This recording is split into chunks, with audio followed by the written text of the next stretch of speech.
Hello, I'm Steve Lentini, Lord and Lentini, and this is my live event. I found out from a few viewers that yesterday's event lacked a sound. So while that might be beneficial for some, I would prefer to do a live that's beneficial for all. So, what I was talking about and what I will talk about today is how to look at helping your sales teams be more effective. Last week, I talked about management's role in it, and they'll be a part of that in this week's event. But individually, sales people who aren't performing or they're new and you'd like to help them win and get off the ground, ramp up their success. Part of the reason that salespeople go flat or they have challenges with closing certain customers, it's their behavior in front of clients. They haven't learned how to show up differently for all the different personalities.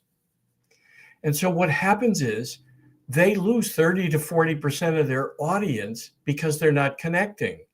They don't know how to adjust and adapt. If, for example, you give them a psycho assessment, assessment called DISC, for example. It's psychosymmetric assessment. Pardon me. I couldn't think of the word, and yet I say it almost every day. Like DISC or Myers-Briggs or a predictive index, there's a variety of them out there. I happen to be licensed for Wiley, everything DISC. And I like DISC because it's simple. There's 12 total different personality types, and you can win and become more effective if you can establish which of the four predominant ones the person in front of you is in. There is, for example, 25% of the DISC people, and if you think of the shared characteristics that people have, that's where that number 30 to 35 or 40% of their audience is shut out because they're not communicating the way a C, for example, in the DISC. DISC is D, I, S, and C. The C's are very skeptical, and how you recognize them is they're very quiet.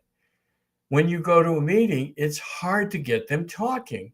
And see, that's the one time that salespeople can break the rule that you hear from all kinds of training programs. Your client should be speaking 70 to 80% of the time. Well, you just shot yourself in the foot with a C-type personality or a C dominant personality. Now you've lost, like I said, 40, maybe even 45% of your potential market because they shut you down. They don't hear you. And they identify with people who are quieter like they are. And here's the key to dealing with them more effectively. You give them the opportunity to speak by saying, thank you for the appointment. And I'm sure you've done a lot of work and thought about the upcoming changes and some of the things we discussed previously. So why don't you start with your questions and concerns? You turn it over to them. Imagine someone being skeptical with lots of questions in their mind, and you come in and throw up all over them with verbal diarrhea, a spiel, or you're telling them all about your product and your everything you offer and how great it is. You know what they hear? Wah, wah, wah, wah, wah. You're out of here. I don't trust you. So one is psychosymmetric assessments, teaching people about the different personality types, how to communicate effectively with them. And that requires mindfulness and presence and self-awareness, what I call emotional quotient, emotional intelligence work. And I include that in all of my work. The psychosymmetric assessment, then training on self-awareness and emotional quotient, emotional intelligence, ways for them to expand that. Because unlike IQ, which is pretty static after we reach our 20s, EQ continues to grow. Emotional quotient can be expanded throughout a lifetime, lifelong learning. The next thing that's important is teaching people the energy they project, because the only thing salespeople can manage is the energy they project. And you might say, well, that's their level of enthusiasm. Yes, but it begins with their thinking process. So I talk to people about living in a miracle called a universe, a limitless universe, and teach people to develop a level of thinking above their small-minded, limited thinking, self-limiting thinking, what I call the acorn brain. The acorn brain was established in caveman days, the amygdala, fear or flight. And we have to learn to overcome that. And it's something, as Dr. Srikumar Rao talks about and Dr. Roland Alexander talk about in their books, developing that witness level, the observer level of your thinking, because that's where self-awareness begins, and self-control, as Napoleon Hill talked about in his universal laws of success. So it's an awareness that we live in something amazing. That's us. And this representation, this large marble, is probably a large representation of how big the earth is in a universe. But because humans are filled with hubris and ego, we think we're all it. I chuckle at that, but you'd have to listen to some of my podcasts to get more information about that, or enroll in my training. I keep that marble right next to my desk to remind me just how small we are when I'm thinking how big I am. And that allows a presence and an energy, because I'm aware of the energy I'm exuding, and I'm also present in the moment, which is all there is in time, according to Einstein. He said, in fact, when you think about the now, you're not in the now. Think about that. There's only what's next forever. Forever. And I had a near-death experience, so I know that's true as well. So the other thing is, and all of this I think is important, the other thing though is management's role.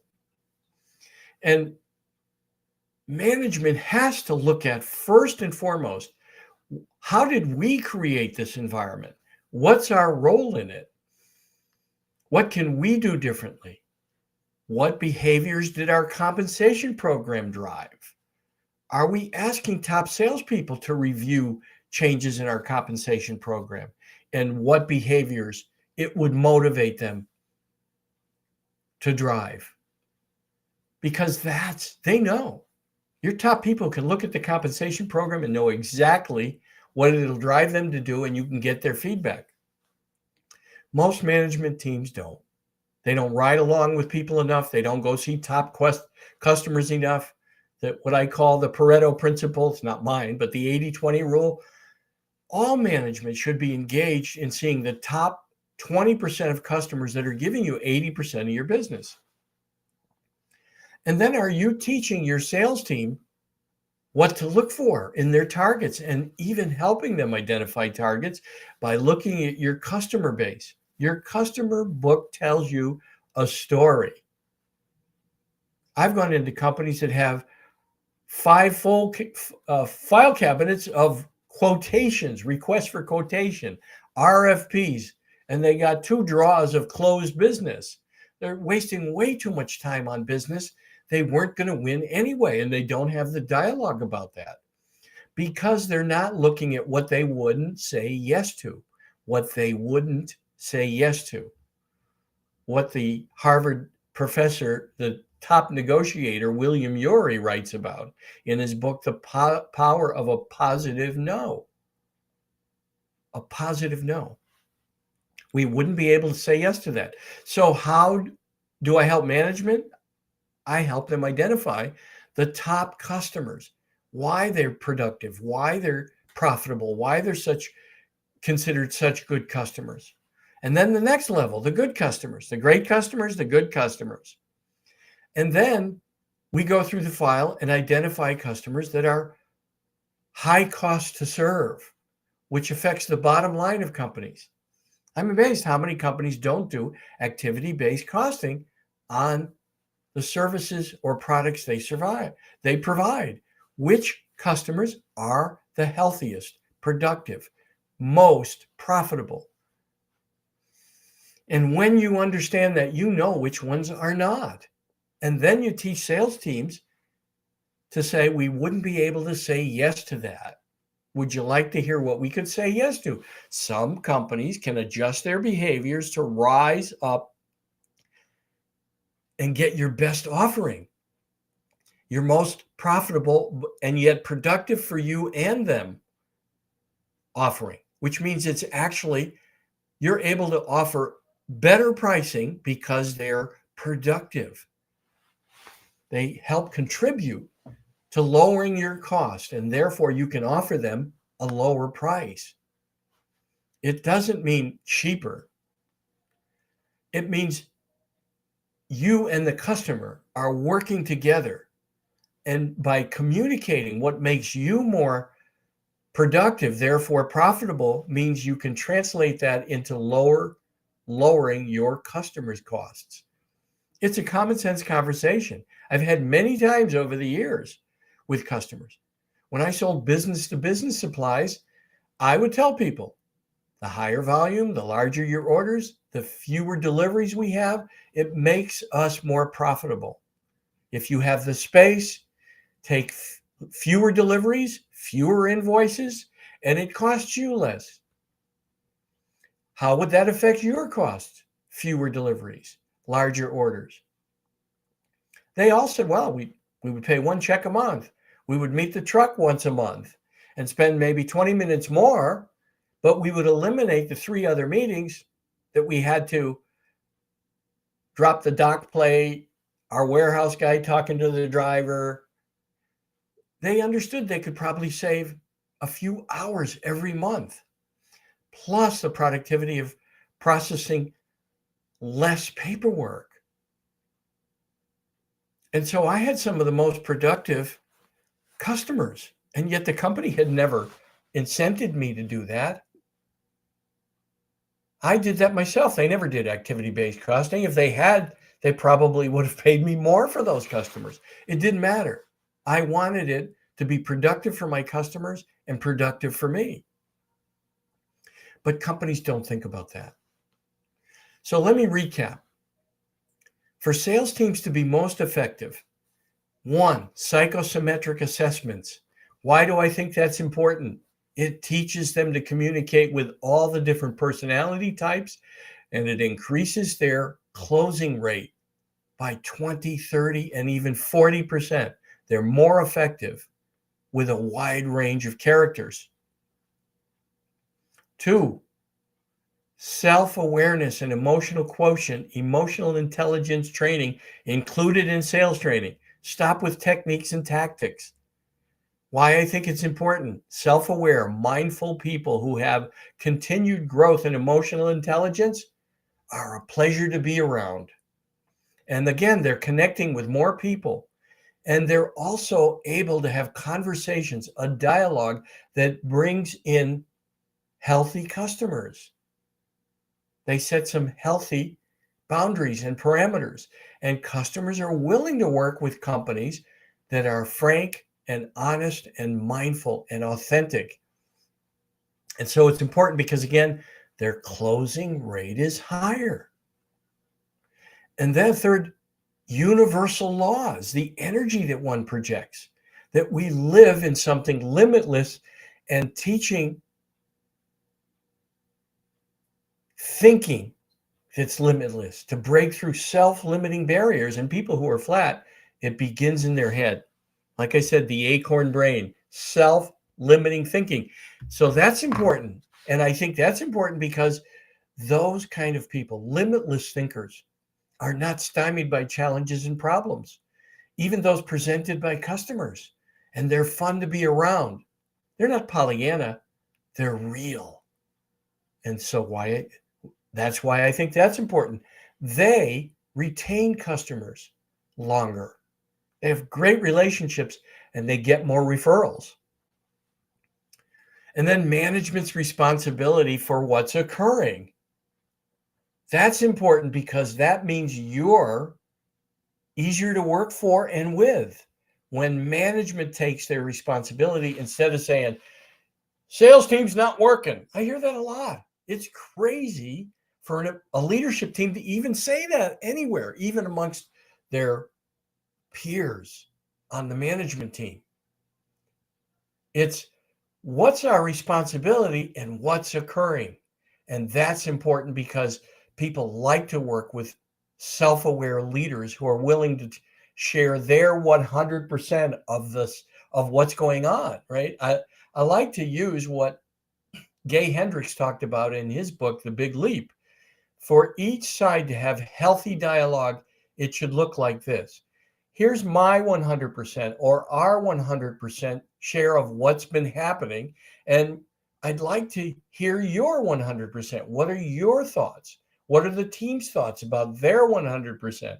Each side takes 100% responsibility, and then they begin a dialogue. That's healthy. And it also increases sales and sales performance, and the company culture is impacted positively. Now, I'm going to challenge you to look at training programs that include all of these things and challenge management to start doing this if you're not. Try it out for yourself. Never follow anyone or anything blindly. I'm not Jim Jones. I'm not going to ask you to drink the Kool-Aid. After all, I wrote the book, You Might Be Full of Shit If. And I say I'm full of shit somewhere. And we all have to get over ourselves, as John Maxwell says often. That's our job.